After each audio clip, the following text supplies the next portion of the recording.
sudah hadir sesuai dengan undang kami gitu ya. Jadi ada kalau prinsipal ada Mas Roy Suryo. Ini dari tadi sudah mengutak-atik terus. Ada agak muram ini ya, contoh ijazah yang diperlihatkan, tapi sebentar katanya yang asli gitu loh. Jadi ini, lalu kemudian ada dari jurusan dulu ya, ada Bang Yani gitu ya, lawyer kami, lalu kemudian ada Bang Sri Raja Chandra, Purnawirawan, ya, kemudian Pak Sunarko, Presiden Purnawirawan, jadi kemungkinan untuk hari dua gitu ya. Lalu kemudian prinsipal lagi, ada Pak Rizal Fadila yang berhasil orang volumenya gelar perkara khusus. tonnya mati, tonnya mati. Meskipun sampai sekarang belum keluar gitu ya. Hidup ya. Kemudian ada Ustaz Ahmad Kusnul yang sebagai koordinator non litigasi. Sebelah sana ada Bang Dedi, kemudian orang Indri gitu ya, bersama kita. Suara mic-nya nggak ada, Bang. Sekalian untuk lebih efektif Bang bilangin suara mic-nya nggak ada. jumpa pers kita pagi ini. Kami akan mengawali dulu penjelasan singkat dari Ahmad Kusnul seperti apa sikap kami, karena ada dua ya. Ada yang ada di Bareskrim dan ada yang di Polda gitu ya. Kita akan seperti apa sikap kami dan langkah-langkah upaya hukum yang akan kita lakukan ke depan. Karena sekali lagi tujuan ini sesungguhnya adalah bukan untuk pribadi para prinsipal.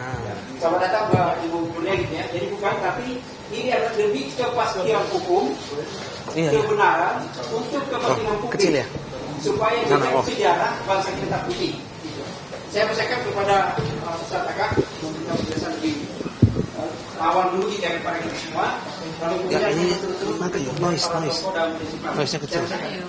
Baik, terima kasih Bang Sam. Bismillahirrahmanirrahim. Assalamualaikum warahmatullahi wabarakatuh.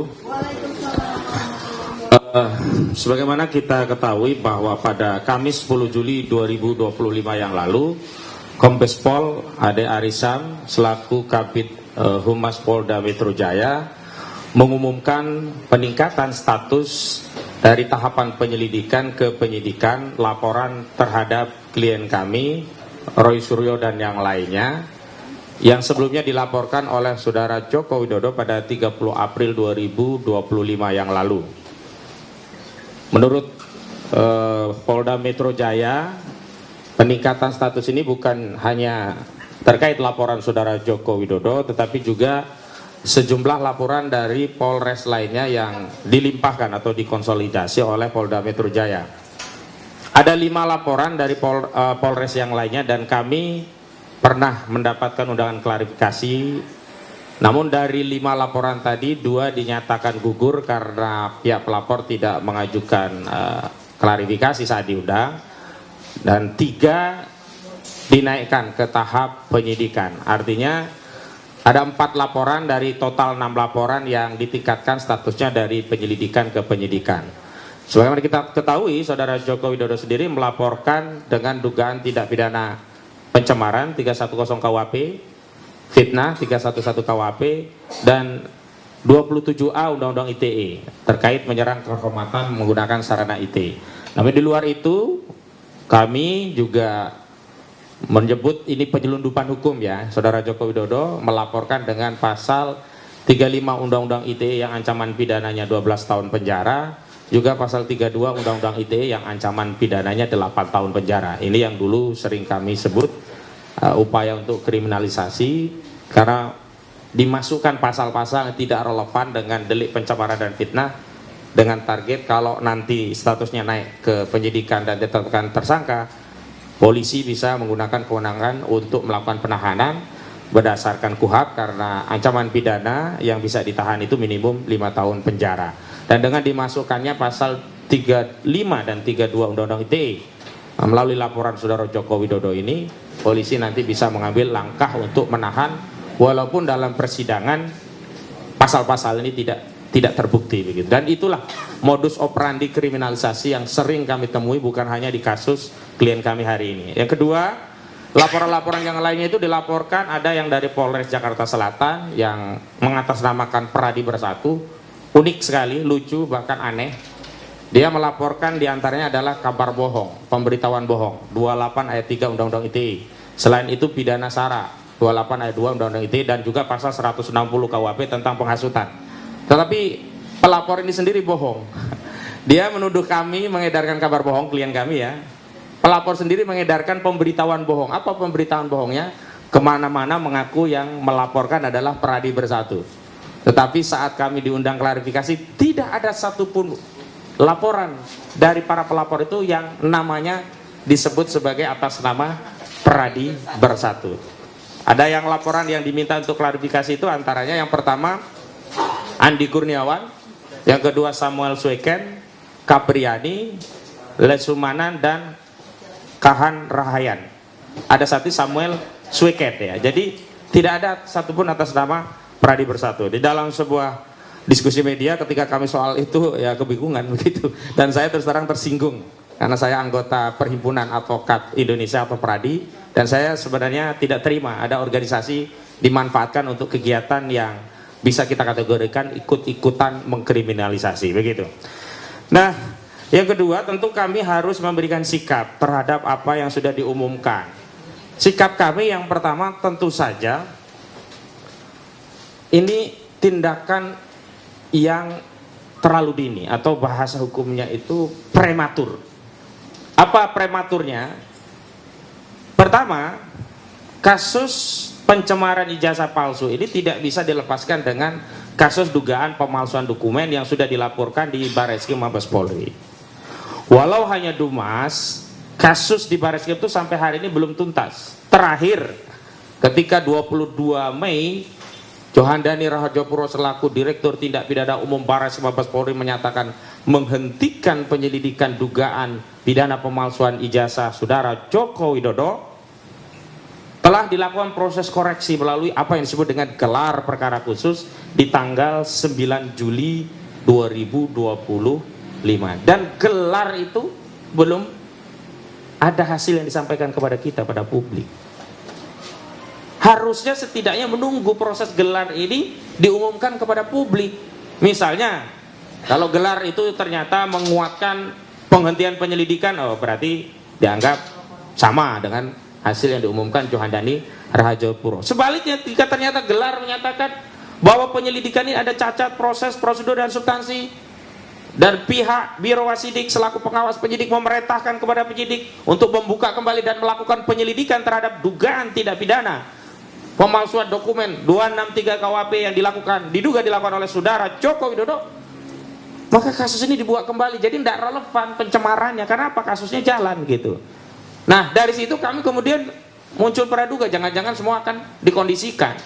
Pengumuman di Barreskrim nanti juga hasilnya akan sama, sehingga Polda berani meningkatkan penyelidikan ke tahap penyidikan. Oke lah kalau skenario demikian, tapi tetap saja harusnya menunggu pengumuman dari Biro Wasidik dulu hasilnya seperti apa. Karena ini berkaitan, tidak mungkin ada pencemaran ijazah palsu kalau belum dibuktikan ijazahnya asli. Bagaimana kalau ternyata bagaimana? Bang, Habis ya? audio. Nah, ini lagi. Cek. Tutup lagi. Bagaimana nanti kalau ternyata ijazah itu terbukti palsu? Kan nggak ada lagi fitnah, nggak ada lagi pencemaran begitu. Lagi pula sikap kami sudah jelas, kami keberatan klien kami disidik dengan pasal pencemaran dan fitnah sebelum dibuktikan ijazah ini asli berdasarkan keputusan pengadilan yang berkekuatan hukum tetap begitu. Jadi ini yang menyebabkan kami menyimpulkan ini prematur, dan karena ini prematur meloncat dari proses dan tahapan, ini yang kami sebut ada tendensi, ada atensi, ada kepentingan mengkriminalisasi klien kami melalui peningkatan tahapan dari penyelidikan ke penyidikan. Memang benar laporan saudara Joko Widodo walaupun delik aduan tidak pernah menyebutkan siapa terlapornya. Dan dalam undangan klarifikasi klien kami bertanya siapa yang terlapor, ternyata masih dalam lidik begitu. Tapi dalam konferensi pers media dan juga laporan dari 5 Polres yang lain sudah tegas menyebut nama-namanya. Klarifikasi terakhir itu sudah jelas terlapornya. Artinya apa? Artinya kasus ini memang sengaja ya dipercepat dengan target tertentu, dan target yang paling utama adalah ingin membungkam kebenaran. Sebab kalau motifnya bukan ingin membungkam kebenaran, harusnya diberikan otoritas yang sepadan, selevel, seimbang antara pelapor dengan terlapor untuk sama-sama mengobservasi. Dan sebelum mengobservasi, setidaknya ijazah itu diberikan hak akses kepada pihak untuk ngecek. Nah, kalau ijazahnya ternyata asli, ya sudah, klien kami bisa minta maaf. Dan kalau ternyata dia asli dan ingin tetap melanjutkan fitnahnya, ya ayo kita ladeni fitnah itu. Tetapi sudah jelas ijazah ini dibuktikan asli. Dan kemarin ada narasi yang menurut saya harus kita luruskan. Katanya pembuktian ijazah palsu itu bisa dilakukan secara bersamaan dengan bergulirnya pasal fitnah dan pencemaran. Ini yang keliru. Untuk membuktikan ijazah saudara Joko Widodo asli atau tidak itu ada 3 langkah. Pertama, melalui pengadilan tata usaha negara. Dan ini sudah tidak memungkinkan karena basicnya prodek katunnya sudah lebih dari 90 hari. Yang kedua, melalui proses peradilan perdata. Perdata itu harusnya juga bisa masuk pokok perkara. Ternyata putusan pengadilan negeri Surakarta tidak jauh beda dengan putusan pengadilan negeri Jakarta Pusat yang dulu sudah pernah diajukan gugatan. Apa itu? Dinyatakan pengadilan tidak berwenang untuk mengadili kasus ijazah palsu saudara Joko Widodo. Lah kalau pengadilan tidak berwenang, lalu kemana rakyat yang mencari keadilan kalau pengadilan sendiri menyatakan tidak berwenang? Ini kan sama saja ngelempar masalah ini kepada publik. Kita bingung, katanya apa? Pengadilan negeri nggak berwenang. Kenapa? Itu kewenangan pengadilan PT UN. Lalu nanti bawa ke PT UN, pengadilan PT UN nggak berwenang. Kenapa? Karena sudah lewat 90 hari. Lalu kemana ini rakyat mencari keadilan, begitu loh. Nah, sekarang satu-satunya tinggal melalui pidana. Nah, kalau melalui pidana, untuk membuktikan ijazah itu asli atau tidak, bukan melalui pasal pencemaran, tetapi 263 terkait pasal dugaan pemalsuan dokumen. Sehingga yang harus diteruskan itu adalah proses di Bareskrim, bukan yang di Polda. Coba adil gak? Klien kami dilaporkan hanya potensi masuk penjara, tapi untuk dalam rangka membuktikan ijazah saudara Joko Widodo asli. Ya kan gak seimbang posisinya, karena sudah posisi nanti jadi terdakwa. Sementara hari ini yang tertuduh yang pertamanya harus diadili dulu itu saudara Joko Widodo, yang hari ini prosesnya masih dalam tahap gelar perkara khusus dan belum ada pengumuman. Dan yang ketiga, apa yang kami sebut prematur itu juga kita tahu lah. Ini kan sudah menjadi bukan rahasia publik ya, sudah menjadi pengetahuan publik. Kasus ini kan bukan kasus Roy Suryo dan kawan-kawan loh. Ini sudah kasusnya rakyat. Kita tahu saat konferensi pers Kombes Pol Ade Arisan Indardi ketika ditanya oleh media pelapor saudara Joko Widodo saat membuat laporan polisi apakah ya termasuk skripsi melampirkan ijazah asli, apa jawabannya? Fotokopi. Tadi sudah dijelaskan, fotokopi.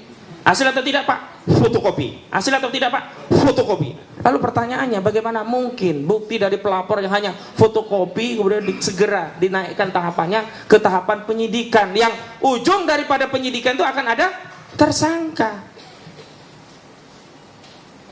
Harusnya kalau memang mau dinaikkan, ya ijazah saudara Joko Widodo yang katanya asli tadi disita oleh Polda Metro Jaya, dilakukan tes laboratorium forensik ya, lalu hasilnya itu baru dijadikan dasar untuk menaikkan tahapan ke penyidikan. Oh benar, ini berarti ada fitnah. Kenapa? Ternyata indikasinya ijazah ini adalah asli, begitu loh.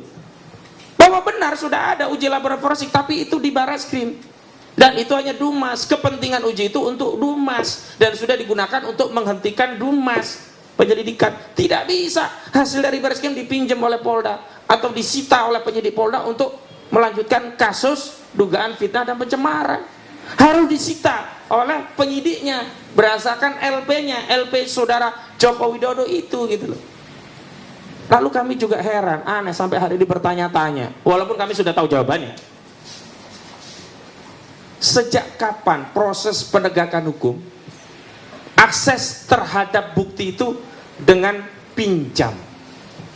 Hebat sekali saudara Joko Widodo ini. Kalau yang lainnya disita, kenapa ada pembedaan terhadap saudara Joko Widodo? Ijazahnya tidak disita oleh Bareskrim, hanya dipinjam dan kemudian dikembalikan. Dan karena itulah saat gelar perkara khusus Biro Wasidik ya, Bareskrim tidak bisa menunjukkan ijazah. Kenapa? Barang itu cuma pinjaman, harusnya kan disita.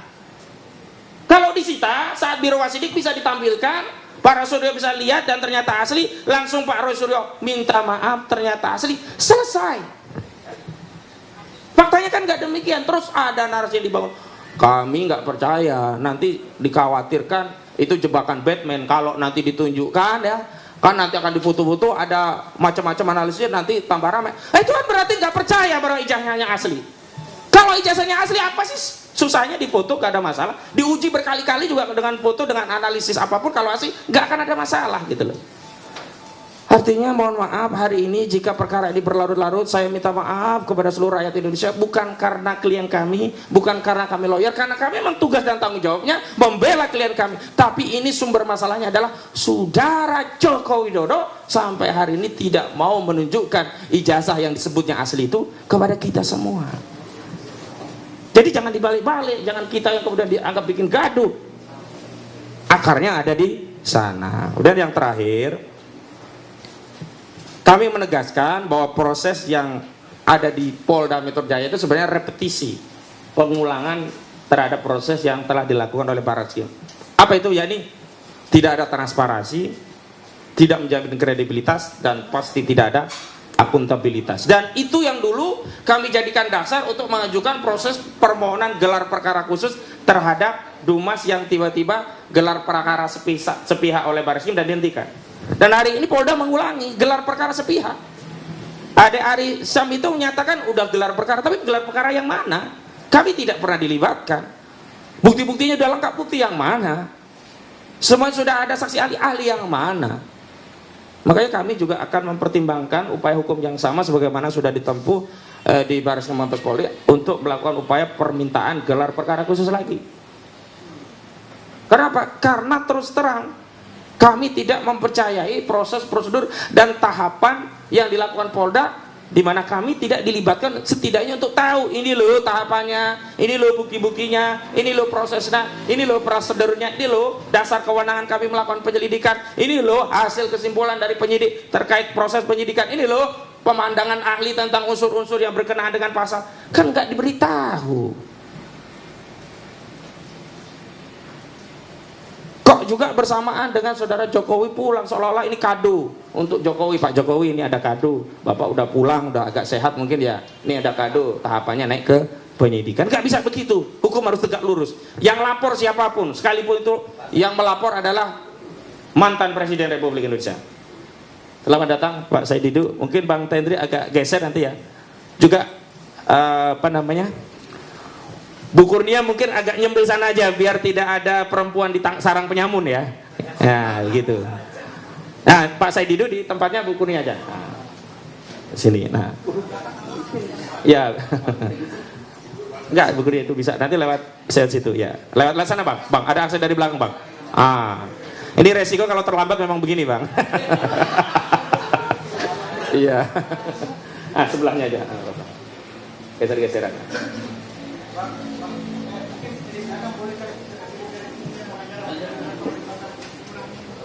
Ya, ya. Oke. Masih ada satu lagi nggak? Mungkin ada satu yang geser untuk mengganti, ya. Yang penting cukup. Ya. Baik, saya lanjutkan. Jadi, ketika kami rencana mengambil upaya hukum untuk mengajukan gelar perkara khusus, itu adalah bagian dari proses agar apa yang dilakukan oleh institusi kepolisian yang kita sayangi, kita cintai itu benar-benar transparan, kredibel, dan akuntabel, sehingga apa? Hasilnya bisa dipertanggungjawabkan kepada publik. Dan tentu saja terkait apa yang akan dilakukan tim kami, nanti juga Bang Rizal Fadila juga sudah menyiapkan rencana lanjutan terhadap proses digelar perkara khusus. Kami ingin tegaskan ada dua hal yang berbeda. Gelar perkara khusus kemarin itu hanya mengevaluasi proses yang sudah dijalankan oleh Barreskrim Mabes Polri, tidak membahas tentang bukti baru apa yang dimiliki oleh pelapor, tidak. Makanya kenapa Pak Roy Suryo dan Pak Rismon itu masuk, itu bukan bukti baru yang dibawa, bukti yang sebelumnya sudah dikirim ke Barreskrim bagian dari lampiran Dumas tapi tidak diperiksa. Ini kan sudah ada motif kalau begitu, hanya memeriksa sesuatu yang menguntungkan dari pihak saudara Joko Widodo yang kesimpulan akhirnya adalah dihentikan, sementara dari Pendumas ditinggalkan. Makanya kita minta gelar perkara lagi, lalu dievaluasi apa yang hasil dari Barreskrim, termasuk kita jelaskan ada bukti-bukti ahli, keterangan ahli yang kemarin belum sempat diproses oleh Barreskrim. Jadi begitu, tidak terkait novum atau bukti baru ya. Nah, adapun terkait bukti baru, nanti Bang Rizal Fadil akan menjelaskan kenapa. Karena seiring dengan perjalanan kasus ini, ternyata makin kesini makin kita temukan banyak dokumen, keterangan dan selebihnya yang makin menguatkan bahwa ijazah Saudara Joko Widodo ini memang bermasalah. Saya kira itu saja penjelasan saya, dan mohon maaf Pak Nur Syam, untuk biar lebih tahu dulu mungkin bisa dibacakan dulu oleh Pak Samsir Jalil karena sudah jadi nanti. Setelah ini pembacaan dulu. Baik, saya kembalikan kepada Pak Nur Syam. Ya, makasih. Kita ke itu ya, pembacaan penekanannya kan sederhana sebenarnya, bahwa sampai hari ini belum ada kepastian soal ijazah Jokowi. Pengadilan hanya menyatakan bahwa tidak berwenang memeriksa. Itu jadi clear. Jadi tidak boleh ada menjustifikasi, ini kan sudah selesai, tidak bisa. Karena ini belum gitu ya. Karena tidak masuk di pokok perkara. Ke Samsid. Kita masuk ke ini ya, pembacaan pernyataan sikap dari kami. Langkah-langkah apa yang akan di bisa.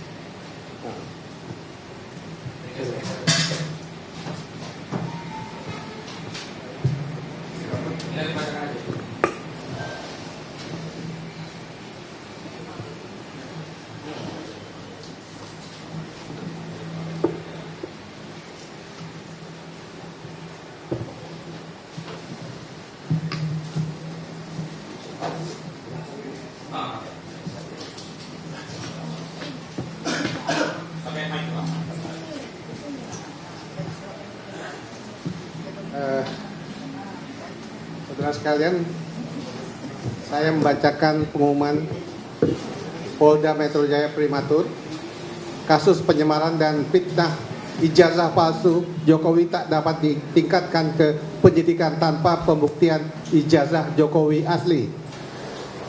Polda Metro Jaya telah mengumumkan kasus laporan tuduhan ijazah palsu Jokowi dinaikkan dari tahap-tahap penyelidikan ke penyidikan.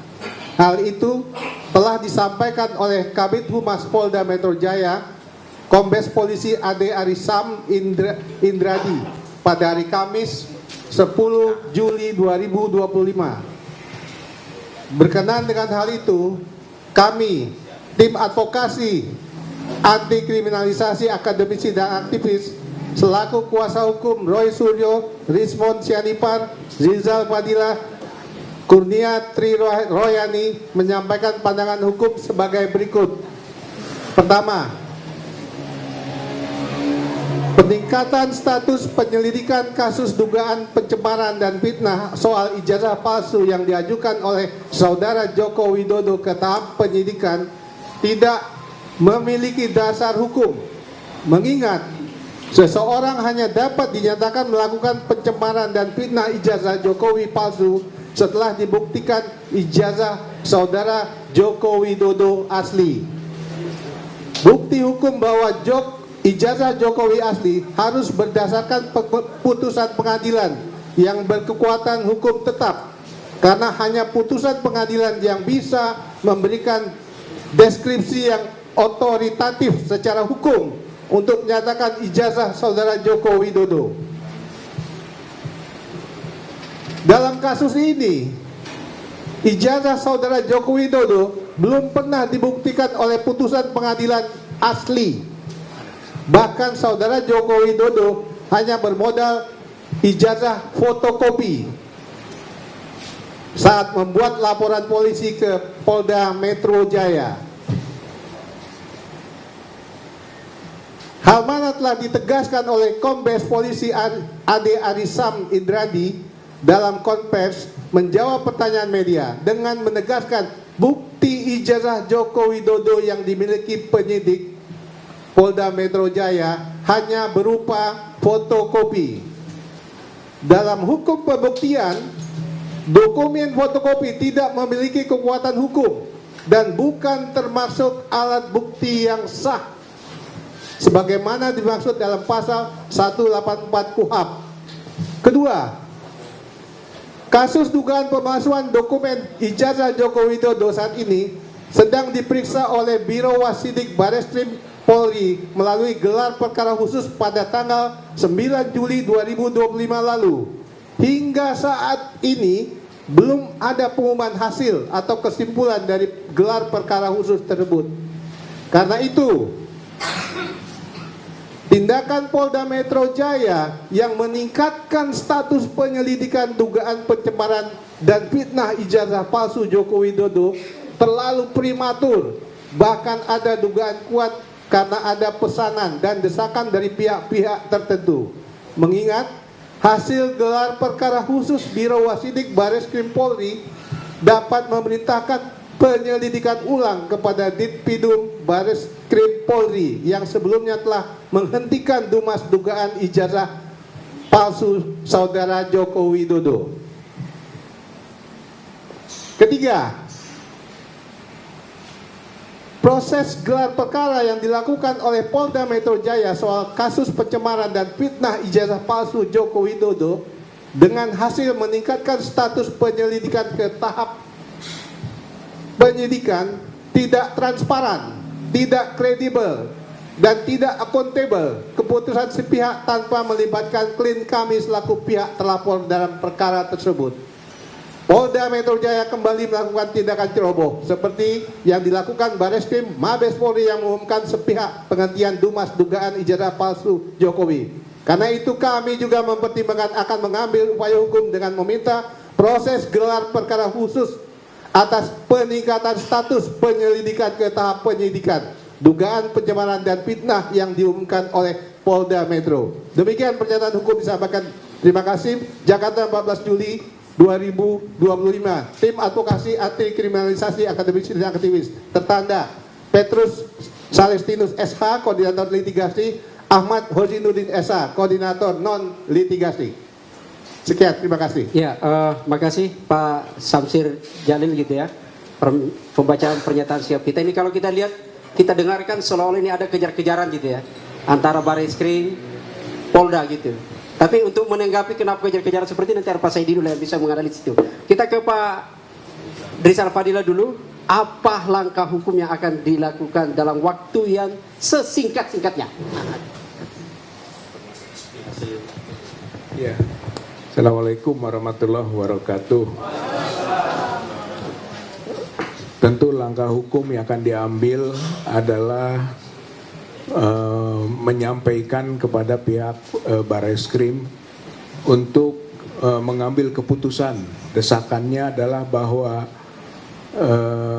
terdapat unsur pidana pada proses penyelidikan di Bareskrim ya, dengan terlapor Joko Widodo, pasal 263, 264, 266 KUHP.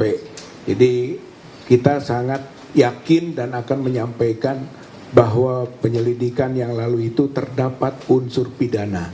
Karenanya harus ditingkatkan ke proses lanjutan, ke penyidikan sampai ke proses peradilan, di mana Joko Widodo tentu sebagai pihak pesakitannya atau terdakwanya. Yang kedua adalah tentu saja berkaitan dengan respon terhadap peningkatan penyelidikan ke penyidikan tadi yang di Polda Metro, karena terlibat juga pihak-pihaknya adalah kami juga begitu, adalah bahwa sebetulnya itu tidak memenuhi unsur pidana. Karena apa? Karena satu yang berkaitan dengan pencemaran, fitnah atau yang diadukan dari keaduan oleh Joko Widodo itu tadi harus berbasis dulu pada keputusan tentang asli atau palsunya dokumen. Tanpa adanya keputusan itu tidak akan ada pencemaran, tidak akan ada juga fitnah gitu. Jadi tidak mungkin. Oleh karena itu dari mana unsur pidananya sudah terbukti. Lalu yang 5 lagi laporan gitu. Pada umumnya di antara para pihak yang dilaporkan atau dimintakan keterangan klarifikasinya menyatakan keberatan atas legal standing daripada pelapor. Dan itu dituangkan dalam berita acara klarifikasi. Sehingga dengan begitu unsur pidananya di mana? Jadi tidak ada unsur pidana pada yang 5 laporan dan pada satu laporan Joko Widodo. Oleh karena itu ketika dinaikkan ke penyidikan, saya kira ini merupakan yang disebut kriminalisasi. Itulah keberatan dari kuasa hukum tadi yang disampaikan sebagai pernyataan sikapnya. Nah, khusus mengenai yang di Bareskrim itu kan belum selesai, gitu ya. Bahwa gelar perkara khusus yang dilakukan kemarin itu belum sampai pada konklusi hukum, belum, gitu kan. Artinya apa? Pada gelar perkara khusus kemarin itu pada tahap ke-1 itu baru menerima informasi dari penyidik, gitu kan, penyidik yang di dalamnya ada penyelidik.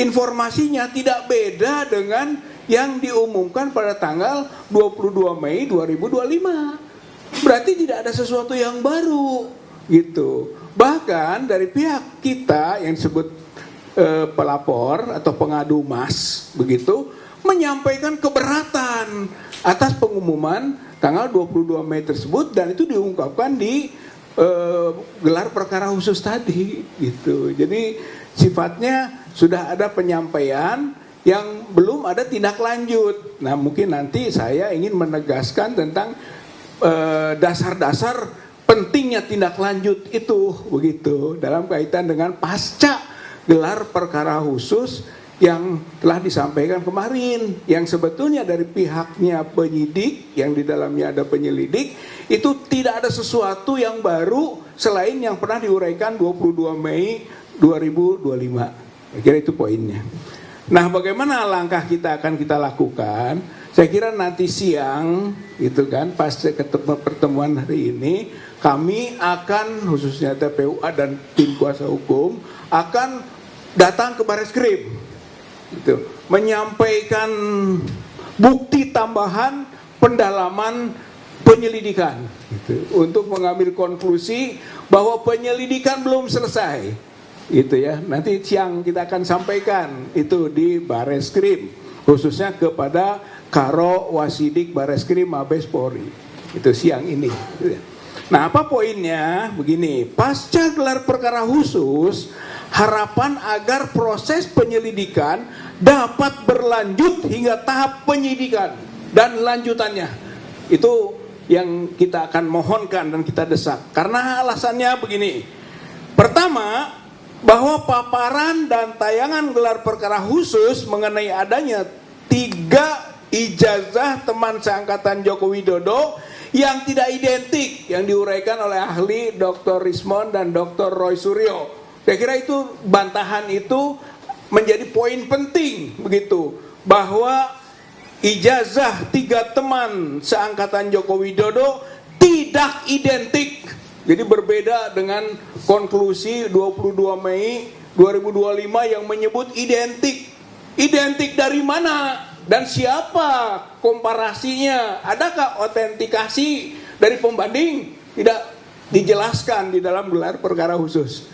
Kami menyampaikan sesuai dengan uraian Dr. Roy Suryo, khususnya mengenai 3 ijazah itu, yaitu Pronojiwo 115, Hari Mulyono 116, Sri Murtiningsih 117, patut untuk dijadikan dasar adanya unsur pidana pada ijazah palsu Joko Widodo, karena dibandingkan dengan ijazahnya Joko Widodo tidak identik.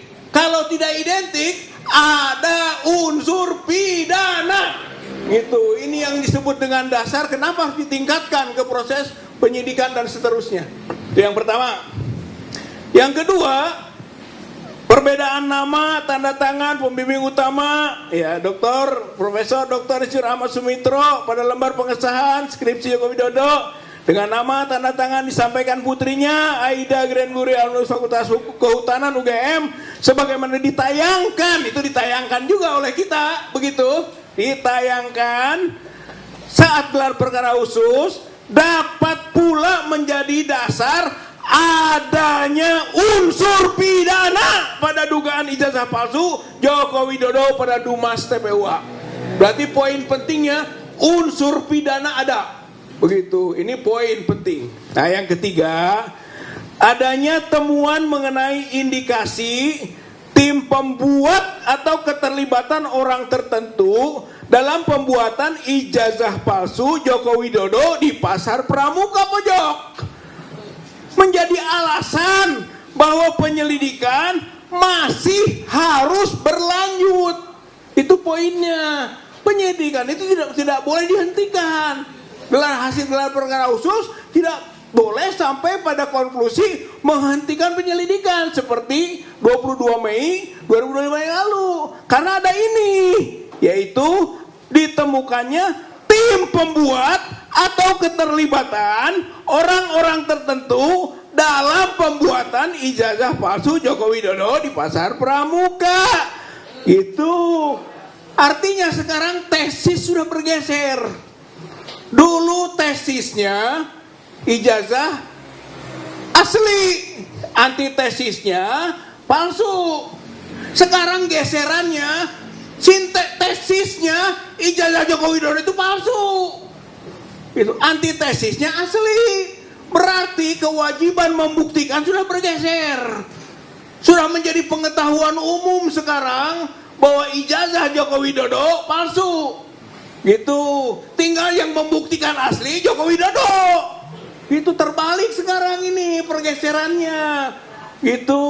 Maka Joko Widodo harus membuktikan asli. Dan itu belum ada. Maka belum ada dampak hukum bagi kami. Gitu, para pihak ini. Belum ada dampak hukum. Gitu. Nah, dengan itu kami sampaikan bukti nanti pada siang hari itu. 1. Video podcast Topi Merah dengan Refli Harun pada RH Channel dengan analisis error level analysis, ELA, luminance gradient analysis, face comparison, face recognition, dan lain-lainnya yang menunjukkan tidak identik dan dugaan kuat palsunya ijazah Joko Widodo. Itu poinnya nanti dari pembuktian itu. Yang kedua, video podcast Darmawan Sepriosa dengan mantan Intel Bin, ya, Bapak Kolonel Purnawirawan Sri Rajasa Chandra dalam acara Madilo Forum Keadilan TV mengenai investigasi pembuatan dokumen palsu di Pasar Pramuka Pojok yang memperkuat dugaan pembuatan ijazah palsu Joko Widodo antara tahun 2012 sampai 2014. Begitu. Di lokasi tersebut.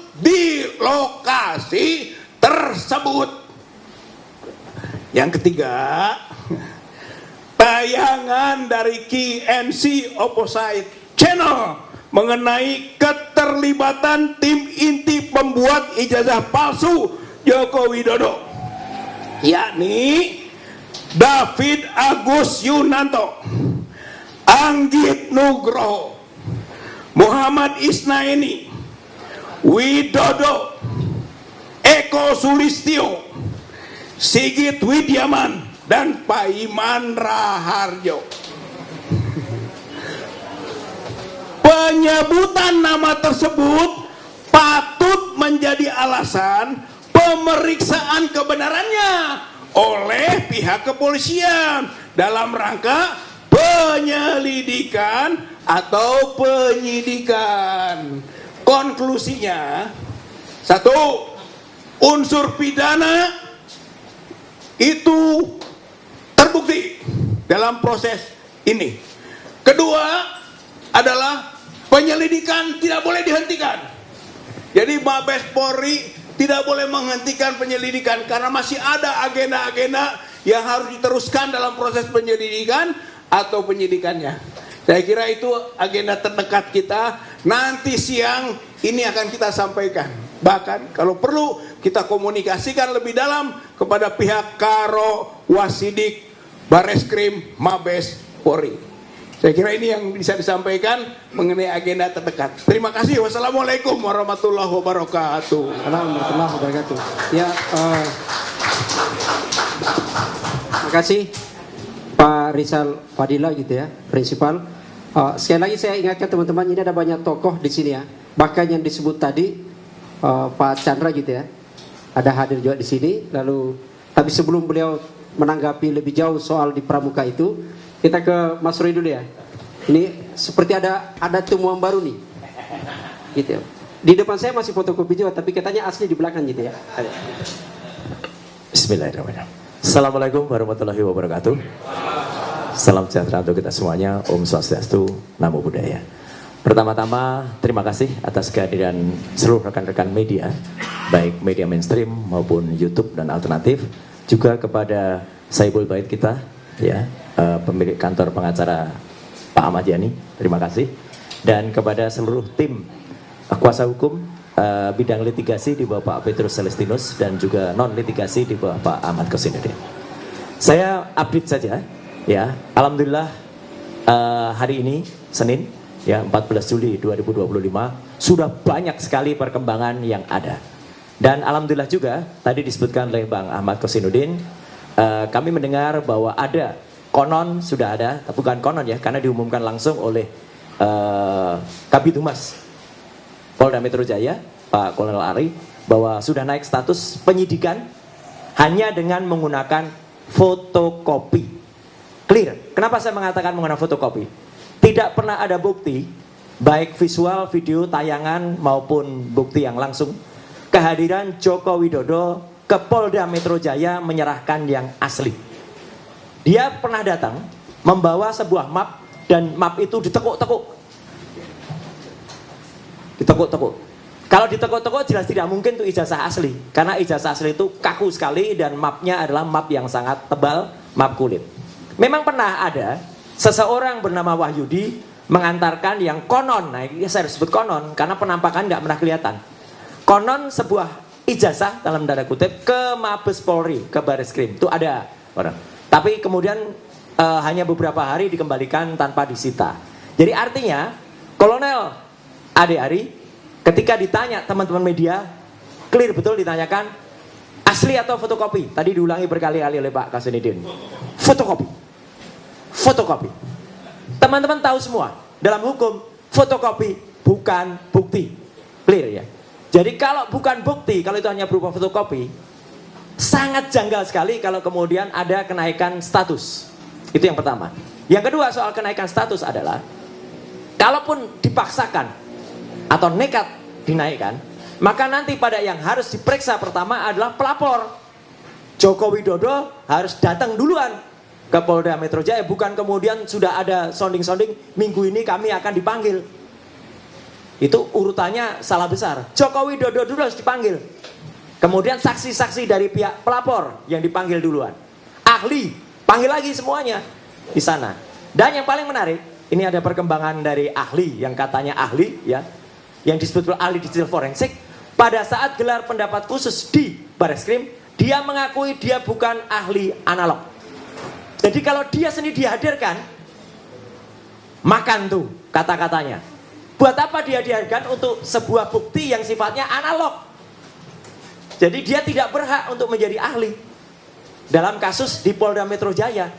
Kalau itu dipaksakan lucu. Dan dia waktu itu di Baris Krim, sebenarnya kami waktu itu bisa menolaknya karena dia tidak mendapatkan surat tugas. Kami, saya, Dr. Ismon, Dr. Tifa, Dr. Taufik, itu ada di surat tugas yang diserahkan kepada Karwasidik. Ahli digital forensik yang katanya ahli itu tidak mendapatkan surat tugas, jadi dia harusnya bisa ditendang keluar. Tapi ke atas kebaikan hati kami tidak menendang keluar. Kenapa? Kami ingin mendengar apa paparan keahliannya. Ternyata ini fakta teman-teman semua. Dan ini bisa ditanyakan kepada Karwasidik dan seluruh peserta gelar. Tidak ada satupun presentasi ilmiah yang ada. Dia bahkan melakukan ad hominem, menyerang secara pribadi Dr. Resmond, menyerang saya, menyerang teman-teman. Jadi kualitasnya sangat-sangat diragukan yang katanya ahli itu tadi. Ya, kalau itu mau dilakukan. Jadi saya menyebutnya dia ahli sastra.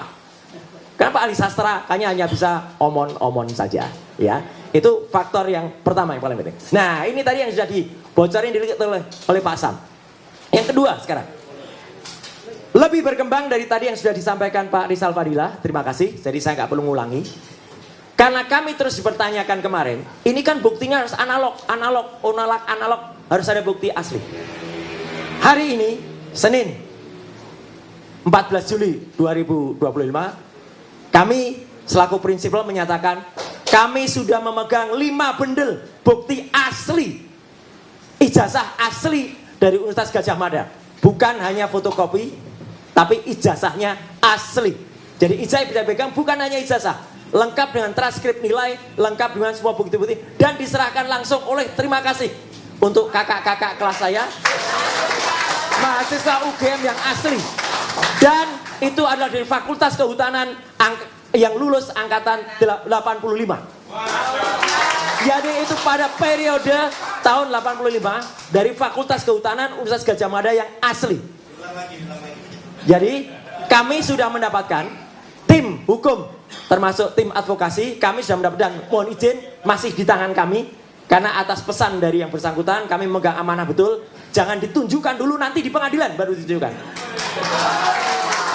Tapi saya tidak mau hanya omong-omong, saya tunjukkan nanti analisisnya. Jadi fakta ini bukan cuma omong-omong seperti pihak sono, ya. Ada 5 bundel, sekali lagi, ada 5 bundel ijazah plus transkrip nilai asli dari UGM, Universitas Gadjah Mada, bukan UPP, Universitas Pasar Pojok Pramuka, ya, yang diserahkan secara baik, berjiwa nasionalis oleh kakak-kakak kelas saya, karena saya angkatan saya lulus 91, beliau-beliau itu angkatan 85, dan tidak hanya dari Fakultas Kehutanan, ada juga fakultas lain, tapi tahunnya sama, lulus 85, semuanya asli. Dan apa bedanya? Ternyata perbedaannya sangat tajam dengan yang disebut-sebut ijazah miliknya Joko Widodo. Apa ketajamannya? Ini baru saya katakan. Saya sedikit contoh saja pakai ijazah saya sedikit ya. Ini ijazah asli saya. Ya, sebelah kanan kenapa beruat gitu? Ini nanti ada analisisnya, analisis ELA. Ini ijazah saya tahun 91, 6 tahun setelah ijazah 85. Yang pertama, di sini kalau diperhatikan, ada yang namanya watermark di seluruh bidang ijazah yang dicetak di kertas. Ada tulisan Universitas Gadjah Mada, Universitas Gadjah Mada. Jadi di situ ada tulisan Universitas Gadjah Mada, Universitas Gadjah Mada. Tidak ada di ijazah ini. Clear. Kehabisan tinta itu, Mas. Tidak ada. Jadi watermark itu penting sekali. Ya. Saya sampaikan bukti ini semacam yang disampaikan Dr. Tifa kemarin sore, ya. Tapi tetap saya dengan Dr. Tifa tidak atau belum menunjukkan yang lembar aslinya dulu, karena itu akan di pengadilan. Tapi kami menunjukkan analisis. Yang kedua, ada yang namanya emboss. Itu dikatakan juga di Refli Harun oleh Dr. Tifa. Embossnya ada di mana? Nanti saya ceritakan embossnya. Jadi emboss itu ada logo Universitas Gadjah Mada. Dan itu tidak bisa dibuat di Pasar Pramuka. Nggak mungkin. Ada emboss yang ada di situ, nembus sampai belakang. Yang ketiga, ada benang kertasnya. Jadi kertas ini genuine. Ada benang kertasnya. Saya bisa tunjukkan di ijazah asli milik saya. Mohon maaf kalau Anda lihat nama saya kok tidak mirip ya. Kok di situ terbaca Suryo Udoro. Kan saya Suryonoto Dibrojo. Iya, Bapak Ibu, saya mendapatkan pergantian nama dari Roy Suryo Udoro menjadi KRMT Roy Suryonoto Dibrojo. Asli juga itu, ya. Dari Keraton Pakualaman. Keraton Pakualaman dan Keraton Jogja, gelarnya tidak bisa dibeli. Asli. Lain dengan seseorang dari Pasar Pramuka yang tiba-tiba jadi KPH. Kanjeng Pangeran Haryo. Pangeran Haryo dari mana dia? Ya, atau ada orang yang tiba-tiba namanya Pangeran Mangkubumi. Pangeran dari mana dia? Ya. Nah, itu ya. Jadi jangan menyoal soal nama. Yang ketiga, ada logo di tengah dengan tinta tertentu. Yang tinta itu unik. Kadang-kadang tinta itu tembus sampai belakang kalau yang di aslinya. Karena tinta itu terbuat dari barang yang mahal. Itulah kalau ijazah asli. Dan yang kelima, ijazah saya sudah tidak ada. Tetapi di ijazah tahun sampai dengan tahun 85 memang masih ada yang namanya meterai. Meterainya nilainya tertentu. Kalau nilainya salah berarti ijazahnya palsu. Tahun 85 nilai dan warna meterainya adalah tit. Saya sembunyikan dulu untuk bukti nanti di pengadilan. Nah, jadi teman-teman semua, ada 5 kategori perbedaan ijazah asli milik 5 bundel sahabat-sahabat, maaf, kakak-kakak kelas saya alma mater, yang se-alma mater Universitas Gadjah Mada, yang sekali lagi terima kasih kakak-kakakku, Anda telah benar-benar dan ini undangan juga terbuka untuk semua aktivis, semua alumnus Universitas Gadjah Mada. Silahkan kalau Anda ingin menyerahkan itu, boleh ke kuasa hukum, boleh ke kami, boleh ke Dr. Rismon, atau juga ke Dr. Tifa. Ya, gitu. Kami akan simpan sebaik-baiknya dan kami akan rawat sebaik-baiknya. Nah, sesuai dengan janji saya kepada mereka, saya lakukan juga uji ELA. Jadi ini sekaligus jawaban teman-teman semua. Ada seorang yang katanya ahli, tapi tidak bisa mengatakan, dia hanya nggak bisa aja pakai ELA, tapi dia bilang ELA tuh nggak bisa untuk uji digital. Mas, ngaku aja kamu nggak bisa lakukan ELA. Topi merah itu adik kelas saya, ya. Itu pun bisa melakukan ELA. Gitu, error level analysis. Error level analysis itu artinya apa, teman-teman? Adalah kita menguji ijazah atau apapun. Kalau itu terdapat rekayasa atau terdapat penambahan, itu akan error pada bidang gambarnya. Tolong perhatikan ijazah saya ini, teman-teman semua. Ini adalah ada tulisan ijazah. Kalau di ELA, di sini masih ada sisa tulisan IJA, masih ada. Masih ada juga logo UGM. Masih ada juga bagian foto saya. Masih ada juga tanda tangan dari rektor. Masih ada juga watermark, embossnya sebenarnya masih ada. Di ELA kelihatan. Inilah ijazah yang disebut milik Joko Widodo di tahun 85. Maaf. Kelihatan nggak bedanya, teman-teman semua? Ini gambar jelas. Yang masih ada tulisannya. Ini kita cari tulisan ijazah aja nggak ketemu. Logo aja nggak ketemu. Bahkan mana nggak ketemu. Artinya ini adalah gambar yang sudah hasil rekayasa. Pak intelijen Pak Rajasa sangat paham. Ini adalah ijazah saya secara full. Kalau secara ELA masih, maaf gini kebalik. Jelas sekali. Bahkan legislasinya aja masih kelihatan. Ini tulisan ijazah, ini logo, ini foto saya ada di sini. Sekarang ini miliknya Joko Widodo. Mana ada kelihatan?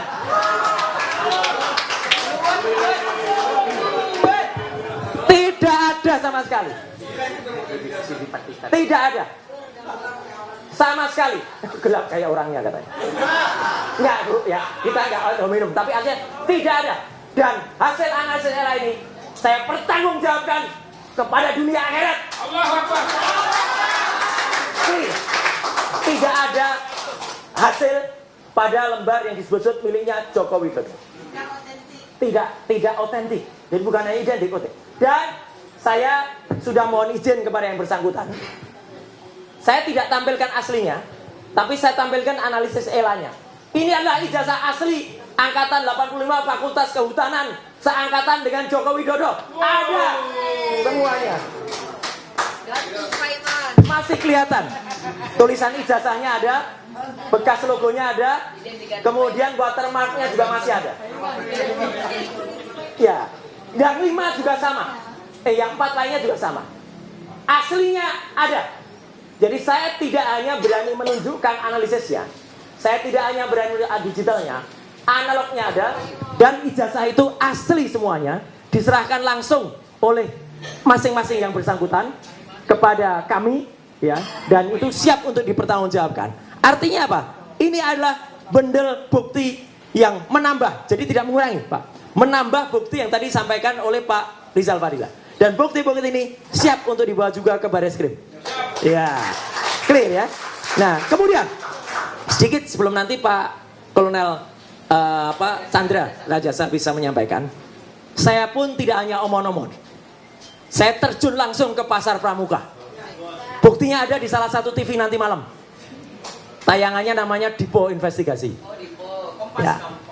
dan akan saya presentasikan lusa di acara namanya Rakyat Bersuara, ya, bersama Dr. Tifa dan bersama Dr. Taufik, ya. Itu kami akan cerita detail banget soal ini. Artinya apa? Nanti Pak jelaskan. Saya juga sudah mendapatkan bukti temuan yang namanya, saya sulit nyebutnya profesor ya, karena profesor kok hanya 2 bulan. Dia dapat profesor itu 2 bulan dan itu dia ngaku sendiri, dari tukang sapu jadi profesor. Profesornya hanya 2 bulan, ya. Nah itu, yang itu pun kalau di halaman Dikti, di website Dikti itu juga gak jelas, karena katanya S2-nya di, kok bukan Pasar Pramuka, tapi di Mustopo Beragama, tapi ada yang nyebut S2-nya di kampus lain. Jadi nggak jelas itu, ya, sekolah dua. Dan dia jelas betul masih menyelenggarakan acara halal bihalal di belakang Pasar Pojok Pramuka. Jadi bohong kalau dia mengatakan dia tidak pernah lagi ke Pasar Pramuka sejak tahun 2002. Dia masih 1 Mei 2025, jadi masih beberapa hari yang lalu menyelenggarakan. Dan menariknya, di antara orang-orang yang datang itu, Pak Sri, 5 diantaranya terlibat dengan pembuatan ijazah palsu ini, clear. Tinggal pengakuan saja, nanti cara-cara dari intelijen, cara-cara dari teman-teman semua itu akan buktikan dengan cara elitisasi, dengan cara wawancara, dengan cara apa. Tapi yang jelas mereka sudah mulai ketakutan karena bukti-buktinya sudah jelas mengarah. Makanya Pasar Pramuka itu habis, sudah kalau menurut saya tapi kata mereka dibakar pada akhir 2024 yang kemarin. At last but not least, Bapak dan Ibu, kita sekarang memang sedang tampak seperti bermain catur. Ini makanya gambarnya catur. Siapa yang cepat, siapa yang menang. Tapi kita semua sedang melawan sesuatu yang sangat jahat. Yang sangat jahat adalah yang mengaku-aku sebagai Raja Jawa. Ngakunya Raja Jawa. Bahkan ada anak buahnya bergerak KPH palsu. Ya, dia tidak pernah itu. Banyak cerita soal Raja Jawa itu, tapi nanti lain waktu diberikan oleh sumber Raja Jawa yang sebenarnya sudah ada. Jadi artinya apa yang kita presentasikan di sini, sekali lagi terima kasih para kuasa hukum, ya. Kita sama-sama melawan zolim, melawan tengkorak, ya, jahat ini. Ini adalah Raja Jawa yang palsu dan itu sudah merusakkan Indonesia dan harus kita lawan. Sekian, terima kasih. Wassalamualaikum warahmatullahi wabarakatuh.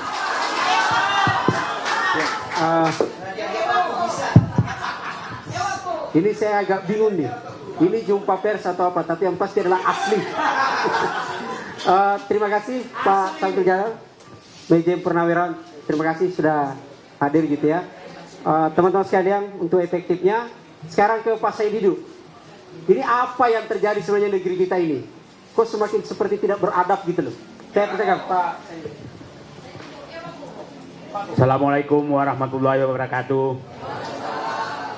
Saya pikir bangsa Indonesia harus menyimpan semua dokumen elektronik hari ini, siapa-siapa yang hadir di tempat ini. Karena saya menganggap orang-orang inilah yang menyelamatkan bangsanya. Jadi jangan hilang dokumen ini. Saya kemarin nelpon Pak Husainuddin, kita harus ketemu, bangsa ini betul-betul harus diselamatkan. Karena di titik tikungan yang sangat tajam, yang hampir seluruh aparat dan penguasa sudah menempatkan pembohong sebagai pahlawan. Dan orang jujur menjual kebenaran sebagai pecundang. Ini titik krusial yang sangat-sangat bahaya. Kita harus berkumpul apapun resikonya. Apapun resikonya kita harus hadapi. Saya memberikan penghormatan dan mungkin ya ngambil contoh lah. Katanya Raja Jawa ini pantas jadi nabi, kata mereka. Tapi ada yang menyatakan bahwa ini ada iblis yang dikirim dari neraka. Iblis yang dikirim dari neraka untuk merusak negeri ini. Dan saya berharap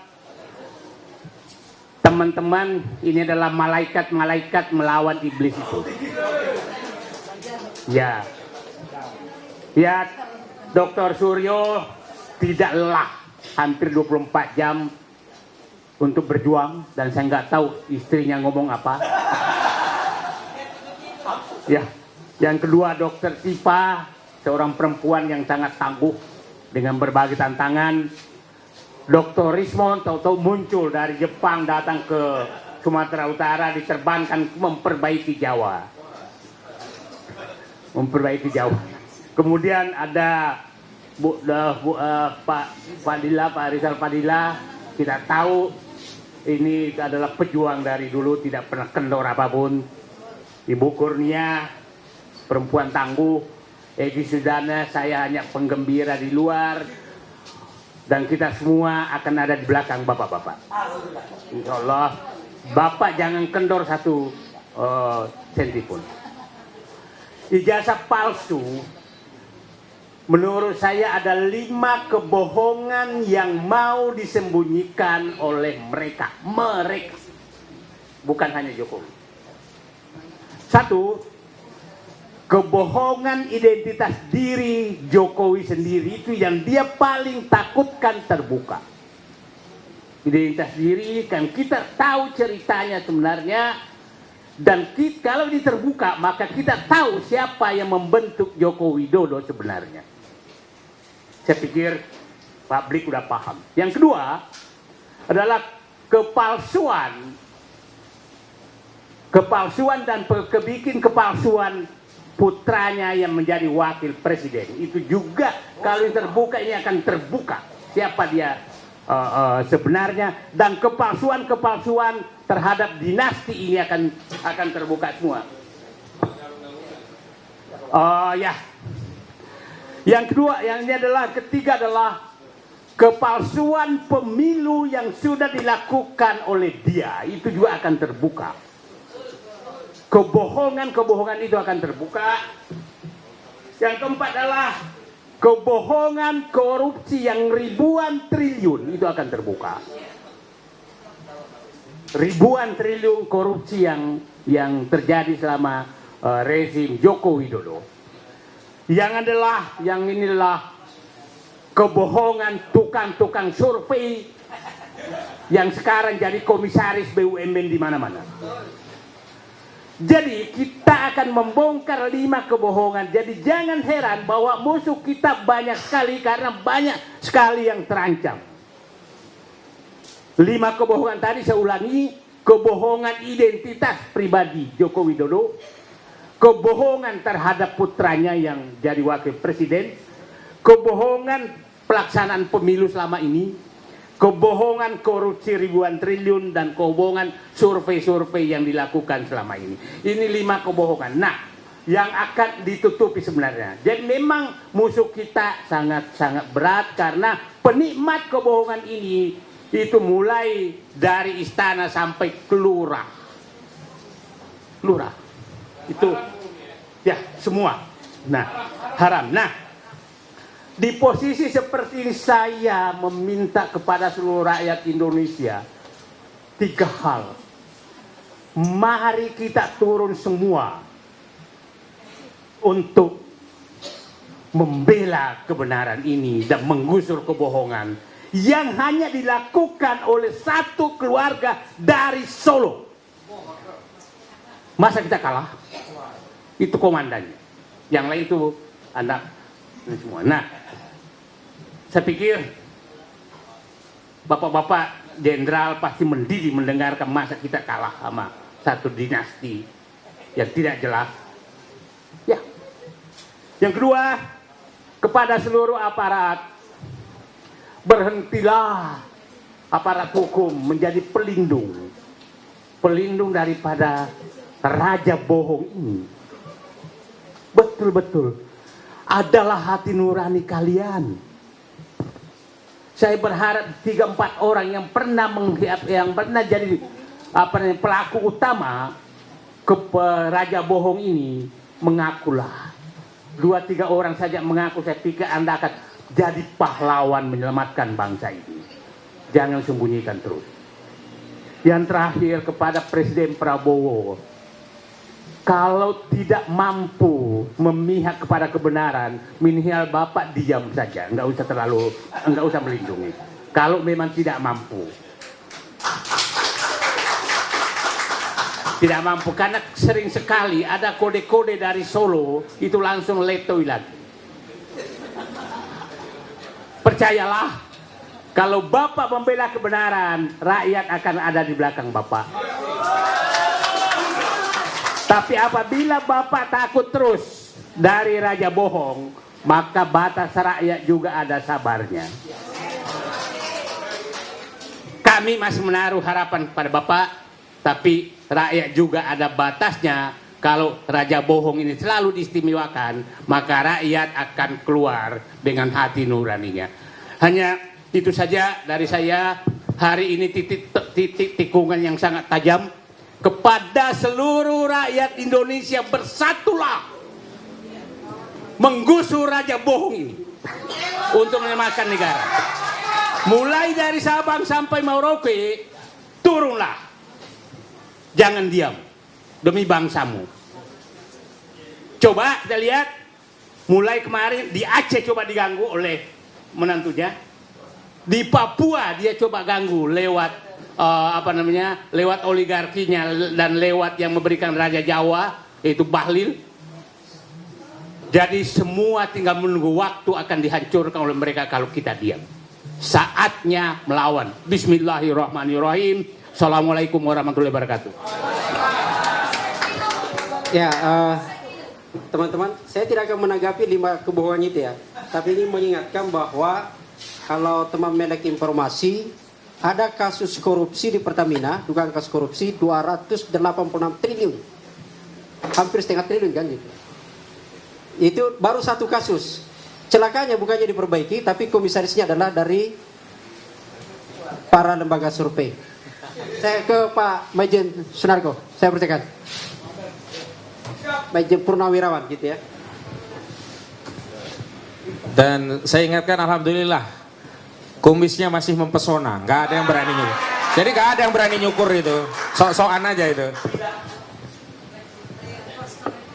Bismillahirrahmanirrahim. Assalamualaikum warahmatullahi wabarakatuh. Salam sejahtera bagi kita semua. Bapak-bapak, ibu-ibu, hadirin sekalian yang saya muliakan dan saya hormati, dan saudara-saudara sebangsa setanah air yang mungkin memonitor melalui media sosial. Seperti tadi yang disampaikan oleh Pak Saididu, saya di sini sebetulnya sebagai penggembira, ya, karena yang bermain, yang perang mati-matian sini adalah tim penasihat hukum, tim advokasi anti kriminalisasi dan sebagainya itu. Nah, pada kesempatan ini saya sampaikan kepada Bapak Ibu dan saudara-saudara sebangsa setanah air, kami penggembira mendukung penuh semua upaya kerja tim penasihat hukum atau tim advokasi anti kriminalisasi yang dilakukan oleh pemerintah terhadap anak bangsa yang sekarang sedang menuntut kebenaran. Dan saya nggak mengatasnamakan siapapun karena nanti diprotes. Karena kemarin yang kita membuat forum Purnawirawan Prajurit TNI, kemudian ada lembaga mengatakan enggak, itu kan hanya sebagian TNI yang katanya yang katanya sakit hati, nggak kebagian, saya nggak dan sebagainya. Karena itu sekarang saya tidak mengatasnamakan siapa, tapi mengatasnamakan diri saya dan teman-teman yang sehati dengan saya untuk mendukung tim advokasi anti kriminalisasi yang sekarang sedang berjalan, terutama yang menuntut ijazah palsu Jokowi di Barreskrim, dan kemudian juga mendukung tim ini yang dikriminalisasi, yang dituntut oleh si Jokowi sendiri gitu. Saya beberapa waktu yang lalu sudah pernah berkata, masalah pembuktian ijazah ini sangat mudah. Bahkan saya pernah menantang, saya kalau dikasih wewenang penuh gak sampai 2 minggu selesai ini. Saya pernah katakan ini, saya tahu ada kekuatan besar melindunginya. Tadi sudah disampaikan mungkin secara rinci oleh Pak Said Didu. Ini benar. Terbongkar satu ini mungkin ratusan atau ribuan individu ikut terbongkar. Dan terbongkar semua kasus kebusukan, kecurangan, kedoliman dari mulai 2014 sampai hari ini. Karena itu mereka sekarang bersatu menghadapi kita. Karena itu saya mengulang lagi apa yang disampaikan oleh Pak Said Didu. Mari kita seluruh rakyat Indonesia bersatu melawannya. Dari Sabang sampai Merauke. Jangan masa bodoh. Jangan masa bodoh. Ini kelanjutan negara kesatuan Republik Indonesia yang telah didirikan oleh orang tua kita dengan darah dan jiwa. Dan ini juga untuk menjaga kelangsungan hidup anak cucu kita. Jangan diam saja. Jangan takut. Jangan takut. Ya, jangan takut. Kalau kita ngelihat atau mendengar keterangan kronologis dari tim penasihat hukum terutama dari Pak Roy Suryo, Pak Kojinuddin, Pak Rizal Padilla, udah terang benderang. Sudah terang benderang kalau Jokowi menggunakan ijazah palsu untuk menduduki jabatan dari wali kota, gubernur sampai presiden. Dan sekarang menurunkan kepada anaknya yang juga diduga pasti palsu karena ijazah dia cuma sampai SMP, SMA nya tidak ada. Berarti kalau udah pakai S1, S2, S3 atau S4 palsu semua. Kalau ada S4 jadi RT aja SMA gitu. Jadi justru pada kesempatan ini saya mengajak saudara-saudara sebangsa setanah air, jangan masa bodoh. Ini menyangkut kelangsungan hidup negara, kelangsungan hidup anak cucu kita. Kita sudah lihat bagaimana hancurnya 10 tahun dipimpin oleh Jokowi. Kalau nanti kelanjutannya terah dia juga yang memimpin, mau jadi apa negara kita ini? Mau jadi apa negara kita ini? Mau jadi apa anak cucu kita ini? Sekali lagi, jangan masa bodoh. Jangan tidak peduli. Itulah dukungan saya kepada tim dan himbauan saya kepada rakyat. Kemudian kalau saya boleh memberi komentar dengan kasus sedang berjalan ini, saya sebenarnya mendengarkan kronologis penegakan hukum yang ada di Indonesia sejak 2014 sampai hari ini. Perut saya itu mual untuk nggak sampai muntah. Karena itu saya bilang jangan masa bodoh. Kita lihat kematian sekian 800 lebih petugas KPPS. Apa ada pengusutan hukum? Kasus kematian kilometer 50 anak buahnya Habib Rizik. Apa ya? Bukan itu penyidikan atau penyelidikan, penyidikan dan pengadilan dagelan. Kemudian kasus Sambo. Belum lagi para aktivis yang unjuk rasa. Kemudian ada kasus kecil-kecil di mana? Maksudnya bukan kecil, dari jumlah korban kecil di Kendari ada mahasiswa tertembak saat unjuk rasa. Nggak jelas. Kanjuruan 130 lebih, nggak ada proses. Jadi kalau kita diam saja sekarang dengan kasus yang sekarang sedang diupayakan oleh tim penasihat hukum anti kriminalisasi yang dipimpin oleh Pak Celestinus CS ini akan terjadi lagi dagelan-dagelan yang lalu. Nah, kalau itu berlanjut terus, hari ini baru yang tadi saya sebutkan, besok, lusa atau yang akan datang bisa saja terjadi pada kita atau anak cucu kita. Mau kita? Ini kelompok-kelompok tadi dikatakan Pak Said dulu, saya ngulang saja. Katanya ini utusan neraka atau perwakilan neraka dikirim ke dunia gitu. Nah, ini kan kalau dibiarkan berarti dia akan membawa kita ke neraka semua nanti. Apa mau? Sekarang kita lawan. Sekarang kita lawan.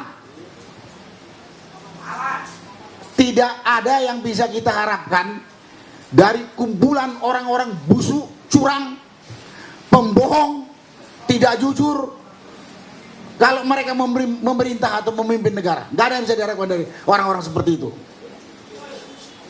Saya ingat teman saya pernah ngomong ini, saya sebut aja teman saya ini, Pak Refli Harun. Saya nggak akan mau masuk kelompok pemerintahan yang saya tahu dia duduk di situ dengan hasil kecurangan. Dan saya bilang yang saya ikutin Pak Refli. Karena kita tahu penipu, pembohong, manusia serakah dan rakus kalau mengelola satu organisasi atau mengelola negara, tak ada yang bisa diharapkan untuk rakyat secara adil. Pasti hanya berpikir perutnya, perut keluarganya, dan perut kroninya. Padahal kita punya hak yang sama untuk menikmati semua kekayaan alam negara kita yang begitu kaya raya. Karena itulah, mari kita berjuang untuk kelangsungan negara dan bangsa kita, dan mari kita berjuang untuk anak cucu kita.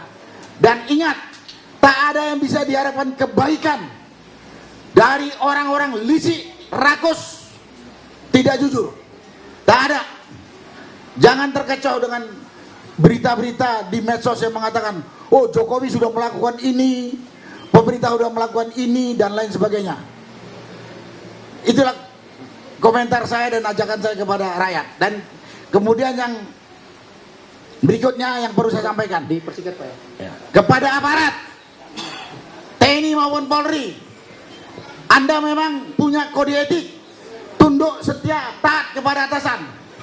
Kalau atasanmu itu jalan on the track sesuai konstitusi. Kalau tidak, Anda tidak punya kewajiban mengikuti perintah atasanmu. Malah kau yang akan ikut masuk neraka. TNI, Polri, dan penegak hukum lain. Saya bekas tentara. Jadi jangan dipotong-potong. Kode etik di TNI dan Polri mengatakan kita harus tunduk, setia, taat kepada atasan. Itu sebetulnya ada kelanjutannya. Kalau atasan atau pimpinan on the track dengan konstitusi, keluar dari track konstitusi, lawan. Jangan kamu ikut masuk neraka nanti di akhirat. Itu kepada aparat. Ini saya lihat dalam penegakan hukum sekarang ini. Yang saya katakan mudah banget membongkarnya, tapi kelihatan aparat dalam hari ini polisi melakukan tindakan-tindakannya absurd, gak masuk akal. Gak malu? Gak malu Anda? Malu keluarga, malu anak cucu, atau nanti kalau udah mati dicatat polisi atau penegak hukum mungkin juga ikut TNI dalamnya, bongkar gitu aja nggak bisa katanya. Saya nggak percaya yang katakan polisi tidak mampu atau tidak profesional. Yang ada polisi dan aparat penegak hukum lain tidak jujur, tidak adil. Itu fakta yang terlihat. Karena dia tergabung dalam konspirator melindungi kebusukan yang sudah sejak 2014 itu. Dan terakhir saya cuma mengimbau atau minta atau teriak kepada Presiden Republik Indonesia ini, Presiden Prabowo, kemana bapak-bapak dengan kasus-kasus yang begitu ringan saja kok bikin gaduh bangsa ini. Tapi gaduh ini saat ini kalau berlanjut bukan gaduh Pak, mungkin kita bisa pecah belah karena aparat yang bapak kendalikan bertindak tidak jujur dan tidak adil. Udah sangat kelihatan absurd. Ini tadi juga secara rinci sudah disampaikan oleh Pak Said Didu. Dan itu sekali lagi yang terakhir ini, pemerintah ini kemana? Ini masalah tidak berat. Dan jangan buat narasi-narasi yang bikin Bapak sebetulnya, Pak Presiden maksud saya, sebetulnya malah merendahkan diri Bapak. Narasi macam kabinet saya bekerja baik, apalagi dan lain sebagainya, banyak sekali. Saya kalau disuruh kumpulin sekarang banyak, nanti saya ditegur sama pembawa acara terlalu banyak saya ngomong. Tapi banyak sekali kasat mata, mudah diselesaikan kalau Presiden mau bersikap jujur, adil, jujur, adil, bertanggung jawab. Dah, lain-lain nggak ada. Kalau ada yang mengganggu Bapak, kalau Bapak sudah jujur, adil, saya siap mati di depan Bapak. Dan banyak rakyat. Untuk melindungi Bapak. Untuk melindungi Bapak, Presiden. Jadi jangan takut. Itulah yang bisa saya sampaikan pada kesempatan ini. Terima kasih. Wassalamualaikum warahmatullahi wabarakatuh.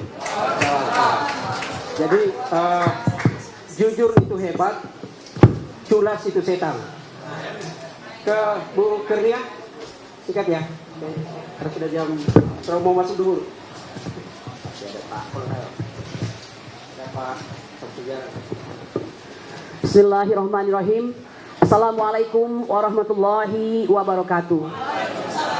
Ya, insya Allah saya coba untuk singkat ya, untuk menyikapi naiknya status penyelidikan menjadi penyidikan atas laporan saudara Joko Widodo dan 5 relawan pecinta matinya terhadap kami para pejuang ijazah asli bagi semua orang yang sudah mengenyam pendidikan. Ya, kami ingin mengatakan apa yang disampaikan pada hari ini tertera di mata kita semua, bahwa mohon maaf Kepolisian Republik Indonesia seperti telah melakukan suatu terus-menerus pelayanan kepada Joko Widodo. Ini indikasinya adalah bahwa gugatan PN Surakarta diberi dengan hadiah sebagai NO atau Knee on Vancouver Club. Kemudian sebagaimana kita ketahui ijazah dinyatakan identik. Dan yang ketiga, laporan di Polda ditindaklanjuti. Kami ingin mengatakan ini adalah merupakan suatu akrobat politik. Akrobat politik itu apa sih? Kalau kita ingat, akrobat itu adalah suatu harusnya prestasi fisik yang luar biasa dalam hal melibatkan kelincahan dan keseimbangan. Ya, ini mengenai sirkus fisik trik begitu. Dan ini tidak dibutuhkan dalam penegakan hukum. Nah, oleh karena itu kami ingin mengingatkan kepada Kepolisian Republik Indonesia bahwa sesungguhnya kami semua ini yang telah diberikan status sebagai terlapor sebelumnya sama sekali tidak pantas untuk diproses hukum. Semua peraturan ditabrak, ya, sebagaimana yang seharusnya menjadi dasar pertama kali, yaitu pasal 10 Undang-Undang Perlindungan Saksi dan Korban, di mana ayat 1 mengatakan saksi, korban, saksi pelaku dan atau pelapor tidak dapat dituntut secara hukum, baik pidana maupun perdata, atas kesaksian dan atau laporan yang akan, sedang atau telah diberikannya, kecuali kesaksian atau laporan tersebut diberikan dengan etikat yang tidak baik. Dalam hal terdapat tuntutan hukum terhadap saksi korban, saksi pelaku dan atau pelapor atas kesaksian dan atau laporan yang akan, sedang atau telah diberikan, tuntutan hukum tersebut wajib ditunda sehingga kasus yang ia laporkan atau ia berikan kesaksian telah diputus oleh pengadilan dan memperoleh kekuatan hukum tetap. Dan kita melihat bahwa semua hukum dasar ini ditabrak oleh Kepolisian Republik Indonesia. Saya ingin mengingatkan pasal 19 Undang-Undang Polri atau Undang-Undang Kepolisian, pejabat kepolisian negara Republik Indonesia dapat bertindak menurut penilaiannya sendiri untuk kepentingan umum. Tindakan ini hanya dapat dilakukan dalam keadaan sangat perlu dengan memperhatikan peraturan perundang-undangan dan kode etik profesi kepolisian Republik Indonesia. Pasal 19. Pejabat kepolisian negara Republik Indonesia harus bertindak berdasarkan norma hukum dan mengindahkan norma agama, kesopanan, kesusilaan, serta menjunjung tinggi hak asasi manusia dalam melaksanakan tugas dan wewenangnya. Kepolisian negara Republik Indonesia mengutamakan tindakan pencegahan dalam melaksanakan tugas dan wewenang. Demikian 2 buah pasal Undang-Undang Kepolisian atau Undang-Undang Polri yang menurut kami ini pun telah ditabrak. Bapak Ibu sekalian, sebagai tambahan saya ingin menambahkan kepada Anda, karena di dalam gelar perkara khusus kemarin, kuasa hukum dari atau penasehat hukum dari Bapak Joko Widodo itu mengatakan bahwa tidak ada hubungannya antara Dumas yang dilaporkan oleh TPUA dengan perkara yang mereka laporkan di Polda. Saya ingin mengatakan itu suatu kebohongan, ya, karena justru laporan tersebut ada dikarenakan ada Dumas kami di Bareskrim. Saya menyatakan demikian karena kami adalah saksi hidup yang datang ke Solo bersama Rizal Fadilah dan Damai Hari Lubis. Kami adalah orang-orang yang berhadapan dengan saudara Joko Widodo, ya, dengan catatan telah berkirim surat sebanyak 2 kali, yaitu tanggal 24 Maret dan tanggal 5 April juga berkirim surat ke rektorat daripada UGM, ya. Nah, jadi kami ingin mengatakan dijawab dengan sangat baik.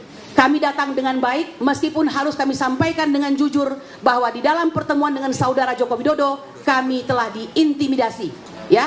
Kami diintimidasi beberapa kali dengan mengatakan karena ini sudah ramai saya akan menempuh jalur hukum. Ya, kata jalur hukum di situ bukan melakukan suatu gugatan PMH misalnya di pengadilan, bukan. Dan sudah dijawab beberapa hari kemudian setelah kami kembali ke Jakarta dengan laporan yang dilakukan nabok nyilih tangan, yaitu 5 orang melakukan pelaporan lebih dahulu mungkin untuk test the water begitu ya. Barulah pada tanggal 30 April 2025 beliau sendiri yang melaporkan ke Polda Metro Jaya. Jadi saudara Yakub Hasibuan, jika Anda mengatakan ini adalah tidak ada hubungannya, itu suatu kebohongan besar. Oleh karena itu, saya tambahkan, sebagai seorang advokat yang disumpah, kami menjalankan tugas kami berdasarkan ketuhanan yang Maha Esa. Oleh karena itu, kami mengingatkan saudara kami se-Integrated Criminal Justice System Polisi Republik Indonesia untuk mengingat kembali surat An-Nisa ayat 135 yang berbunyi, wahai orang-orang yang beriman, jadilah kamu penegak keadilan, menjadi saksi karena Allah, walaupun terhadap dirimu sendiri atau terhadap ibu bapak dan kaum kerabatmu. Jika dia yang terdakwa kaya ataupun miskin, maka Allah lah yang lebih tahu kemaslahatan atau kebaikannya. Maka janganlah kamu mengikuti hawa nafsu karena ingin menyimpang dari kebenaran. Dan jika kamu memutarbalikkan kata-kata atau enggan menjadi saksi, maka ketahuilah Allah Maha mengetahui terhadap segala sesuatu apa yang kamu kerjakan. Demikian yang bisa saya sampaikan. Semoga kiranya keadilan segera datang. Subhana rabbika rabbil izzati amma yasifun wa salamun alal mursalin walhamdulillahi rabbil alamin. Assalamualaikum warahmatullahi wabarakatuh. Ya, berikutnya terakhir ke Pak Maijen Purnawirawan Samsul Jalal. Pakai mic. Sudah itu kita kalau ada tanya jawab ya, saya ini. Nanti teman-teman pengacara lain yang menjawab ya kalau.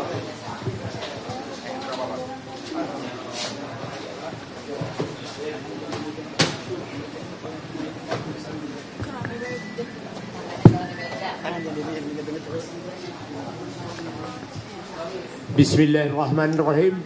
Assalamualaikum warahmatullahi wabarakatuh. Selamat pagi dan salam sejahtera untuk kita semuanya. Sama saya dengan Jenderal Nako, ya. Kita ini, iya apalah ya. Tapi saya bukan pengumumira, saya mendukung penuh advokat. Ya. Termasuk penerima kuasa, Pak? Iya, saya terima kuasa. Jadi saya ada juga pengacara juga. Sedikit saya bukan bangga sendiri, saya tamatan AMN 65. Ya, dan kemarin Pak Narko itu kumpul ya. Siapa? Samsir Degar. Nah, itu rating saya itu. Saya baru umur 28 tahun. Kalau menurut hijrahnya 83 tahun, 38 tahun. Enggak mau. Saya nggak ada lagi. Betul apa yang dijuangkan oleh advokat kita ini yang takut, dia takut mati. Karena ini adalah jihad, ya, melawan kezoliman. Karena ada yang zolim itu kepada kita, apalagi kepada bangsa, kita wajib untuk melawannya. Kalau tidak kuat kita malah mencegahnya, dan enggak, yang selama iman adalah mendoakannya. Tapi ini bukan benar, kita sanggup untuk melawannya. Dan atau bilang Jenderal Nako tadi, polisi tidak akan mampu. Ya. Tahu kan polisi tidur, tahu kan? Itu sudah mereportkan hari polisi bangun. Saya sudah bicara di mana-mana tuh. Dan kenyataan ini fakta, bukan apa-apa. Coba di Kendari itu ada demo itu, data Brimob bawa senjata. Loh, menghadapi rakyat pakai senjata itu kan penakut namanya. Masa bawa rakyat menghadang rakyat demo itu pakai senjata. Nggak ada itu. Dan tak satu lagi, saya pernah bicara dengan mantan Kasat itu, Andika. Itu untuk negara Papua itu kan dirubah. Tadinya apalah namanya bendera ini itu untuk Irian Jayapura itu Irian Barat itu kan dirubah menjadi KKB, kelompok kriminal bersenjata. Loh, kenapa dirubah? Mengapa nggak tetap OPM? Kenapa? Kalau sudah menjadi KKB itu adalah anunya polisi. Dan saya bisa polisi nggak akan mampu, saya bilang. Buktinya yang bergerak sana siapa? Pasti tentara, TNI. Dan yang korban yang meninggal, yang gugur itu TNI. Polisi nggak ada yang gugur, nggak ada yang tewas karena penakutnya itu. Jadi ini nggak ada. Saya juga terima kasih kepada pengacara-pengacara yang hadir. Mari tetap berjuang. Jangan takut, jangan gentar. Ya. Dan kami Purnawirawan tidak ada istilah Pak Narko sudah nggak aktif lagi. Ingat prajurit yang prajurit tentara yang tua ini tidak akan pernah mati. Nah, ya. All soldiers never die, ya, betul. Dan kami tidak akan pernah berhenti berjuang demi negara bangsa dan negara yang kita cinta ini. Ya. Gak ada, tetap berjuang, hidupkan kebahagiaan kita ini dengan melakukan perjuangan yang terus menerus. Merdeka! Allahu Akbar! Terima kasih. Wassalamualaikum warahmatullahi wabarakatuh.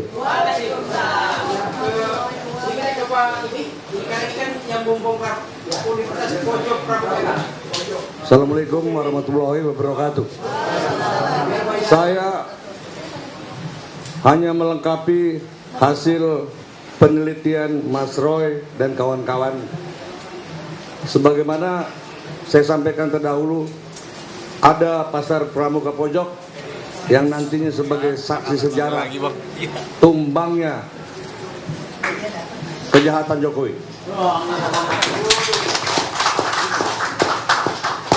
Halal bihalal yang dilakukan oleh Paiman ternyata membuka kotak Pandora kejahatan Paiman dan kawan-kawannya di Pasar Pramuka Pojok. Dari foto-foto yang dapat kita ambil, di sanalah terlihat siapa yang ahli tanda tangan, siapa yang ahli ini, dan semuanya ada. Dan itu semua nama-nama sudah ada di Mas Roy dan di Sentana. Nah, kemudian hasil investigasi saya sebagai mata-mata, ya pernah pengalaman mata-mata, kemudian verifikasi silang, ditemukan pengakuan dari seorang perempuan yang mengatakan bahwa Paiman adalah otak yang mencetak ijazah Jokowi. Cuma bukan dia, ada ahlinya. Dan ini sebuah pengakuan. Nah, oleh karenanya, kenapa polisi takut untuk menyentuh Pasar Pramuka? Karena disitulah akan terbongkar bahwa terjadi sebuah kebohongan yang dilakukan oleh Jokowi. Tapi satu hal lagi yang penting saya sampaikan. Jokowi bukan hanya pembohong, tapi dia pengkhianat. Seperti yang Bapak katakan soal Papua. Bulan Agustus 2014, berdasarkan pengakuan seorang tokoh adat di Papua Barat, Jokowi berkunjung ke Brisbane dan bertemu dengan Profesor Damins Kingsbury. Saya tahu orang ini, saya tahu persis. Menyerahkan dokumen referendum Papua Barat. Anda tahu siapa Damins Kingsbury? Dia adalah international advisor untuk Pretilin pada saat jajak pendapat. Setelah itu terjadi peningkatan eskalasi gerakan OPM. Ini adalah manuver Jokowi dengan menggunakan Profesor Damins Kingsbury. Damins Kingsbury juga adalah international advisor untuk gerakan separatis di Indonesia, termasuk terhadap GAM dan OPM. Jadi Pak, kalau kita hanya katakan Jokowi pembohong, itu masih kurang. Jokowi ada pengkhianat. Jadi kalau hari ini terjadi kriminalisasi terhadap suara kebenaran yang dilakukan oleh rakyat, diwakili oleh Mas Rosuryo dan kawan-kawan, ya, kemudian dilakukan oleh instrumen hukum di bawah kekuasaan Presiden Prabowo. Jika Prabowo melakukan pendiaman terhadap masalah ini, Prabowo juga ikut berkhianat terhadap Republik ini. Terima kasih. Sekali lagi, Bapak harus ingat, ketika Pak Jokowi ngomong depan publik, kemudian publik percaya, dia bingung karena dia sendiri nggak percaya sama omongannya. Assalamualaikum warahmatullahi wabarakatuh.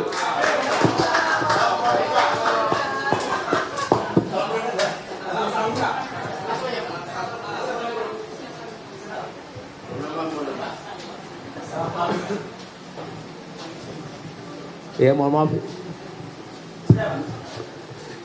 Ini ceritanya yang sekarang ini adalah pengalian isu, ya, pengalian isu. Jadi semuanya Roy Suryo saya itu dikriminalisasi.